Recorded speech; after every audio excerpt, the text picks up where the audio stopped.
Matthew chapter 14. John the Baptist beheaded. At that time, Herod the Tetrarch heard the reports about Jesus, and he said to his attendants, "This is John the Baptist. He has risen from the dead. That is why miraculous powers are at work in him." Now Herod had arrested John and bound him and put him in prison because of Herodias, his brother Philip's wife. For John had been saying to him, "It is not lawful for you to have her." Herod wanted to kill John, but he was afraid of the people, because they considered John a prophet. On Herod's birthday, the daughter of Herodias danced for the guests and pleased Herod so much that he promised with an oath to give her whatever she asked. Prompted by her mother, she said, "Give me here on a platter the head of John the Baptist." The king was distressed, but because of his oaths and his dinner guests, he ordered that her request be granted, and had John beheaded in the prison.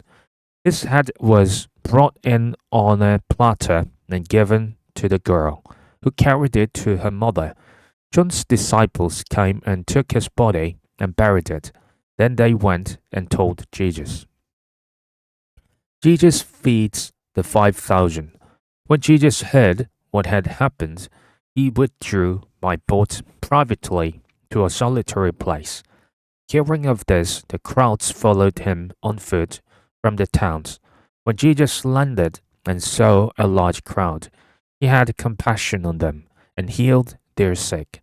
As evening approached, the disciples came to him and said, "This is a remote place and it is already getting late. Send the crowds away so they can go to the villages and buy themselves some food."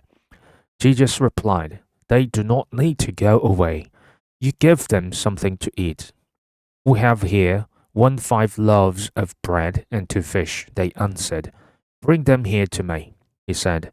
And he directed the people to sit down on the grass, talking and taking the 5 loaves and the 2 fish, and looking up to heaven, he gave thanks and broke the loaves.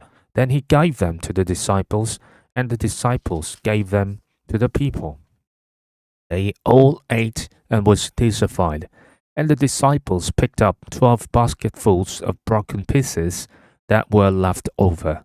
The number of those who ate was about 5,000 men, besides women and children. Jesus walks on the water.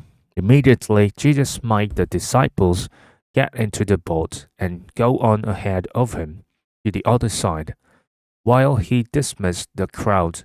After he had dismissed them, he went up on a mountainside by himself to pray. Later that night, he was there alone. And the boat was already a considerable distance from land, buffeted by the waves, because the wind was against it. Shortly before dawn, Jesus went out to them, walking on the lake. When the disciples saw him walking on the lake, they were terrified. "It's a ghost," they said, and cried out in fear. But Jesus immediately said to them, "Take courage, it is I.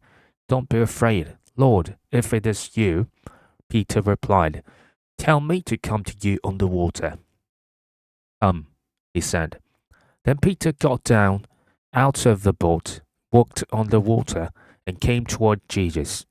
But when he saw the wind, he was afraid, and beginning to sink, cried out, "Lord, save me."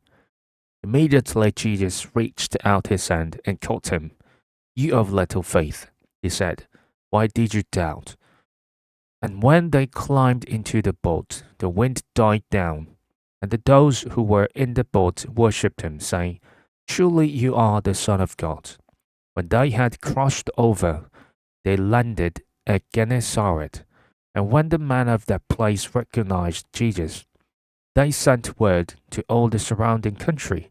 People brought their sick to him and begged him to let the sick just touch the edge of his cloak, and all who touched it were healed.